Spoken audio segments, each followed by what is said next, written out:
Hello दोस्तों, आज की इस वीडियो में हम पढ़ेंगे बादल फटना के बारे में कि बादल फटना होता क्या है, कैसे होता है, क्यों होता है वगैरह। तो बादल फटने की जो सामान्यतः घटनाएं हैं आपने पर्वतीय क्षेत्रों में सुनी होगी। उत्तराखंड आदि क्षेत्रों में, उत्तराखंड, हिमाचल प्रदेश, जम्मू कश्मीर या उत्तर पूर्वी राज्यों में यह ज्यादातर वर्षा के कालों में आपने देखे होंगे। तो चलो हम जानते हैं बादल फटना होता क्या है। सबसे पहले बादल फटना जो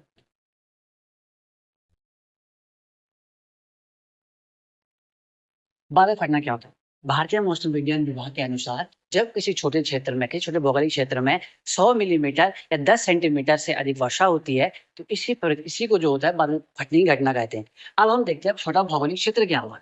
तो 1 किलोमीटर से 10 किलोमीटर वर्ग किलोमीटर के क्षेत्र को बोलते हैं छोटा भौगोलिक क्षेत्र। तो सबसे पहले आप इसमें देखते हो कि बारिश की बात की, तो अब हम जानते हैं वर्षा क्यों होती है। तो वर्षा क्यों होती है? आप जैसे देखते हो, ये पर्वत है।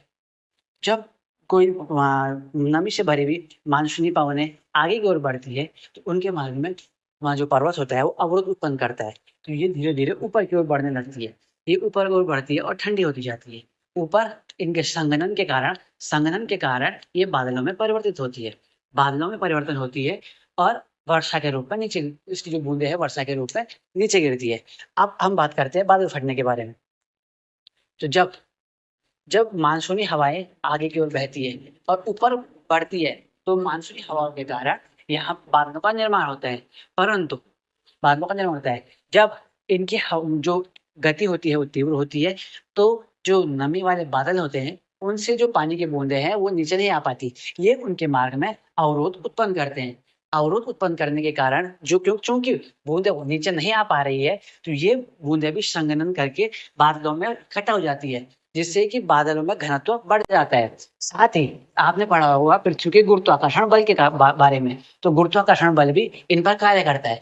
तो जब इनमें इनकी कैपेसिटी से ज़्यादा पानी इकट्ठा हो जाता है, तो ये एक साथ पानी को नीचे छोड़ता है, जिससे कि बादल फटने जैसी घटना को देखा जाता है।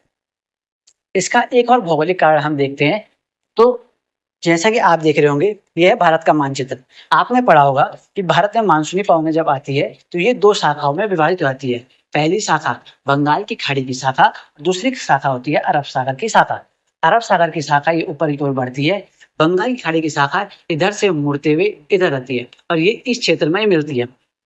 जिससे दोनों, क्योंकि जो मानसूनी पवनों की जो शाखा होती है वो एक ही शाखा वर्षा करने के लिए पर्याप्त होती है, परंतु यहाँ पर 2-2 शाखाएं एक साथ मिल रही है, जिससे कि मानसूनी पवनों का जो होता है वर्षा अधिक होती है। अब चूंकि ये पर्वत है, पर्वत पे दोनों मानसूनी पवनें जा रही है। एक तो इनका तीव्र वेग है, फिर ये आगे बढ़ती है, जैसे ऊपर बढ़ती है और यहाँ बादलों का निर्माण करती है। इनका घनत्व बढ़ता है और जिसे मैंने पीछे बताया वैसे बादल फटने की घटना सामने आती है। अब हम बात करें मैदानी क्षेत्रों की।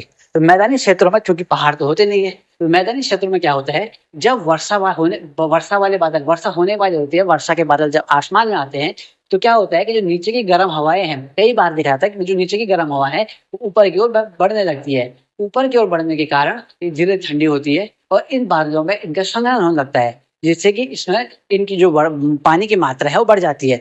पानी की मात्रा बढ़ने के कारण ठीक इसी प्रकार वो नीचे की ओर एक साथ जब अत्यधिक मात्रा में वर्षा होती है उस क्षेत्र में, तो उस क्षेत्र में बादल फटने की घटना देखी जाती है। अब उदाहरण की हम बात करें तो 2013 में आपको उत्तराखंड की आपदा के बारे में पता होगा।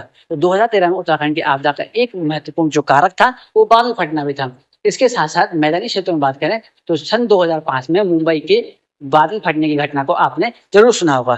तो दोस्तों, आज की वीडियो में इतना ही। Thanks for watching. मिलते हैं अगली वीडियो में।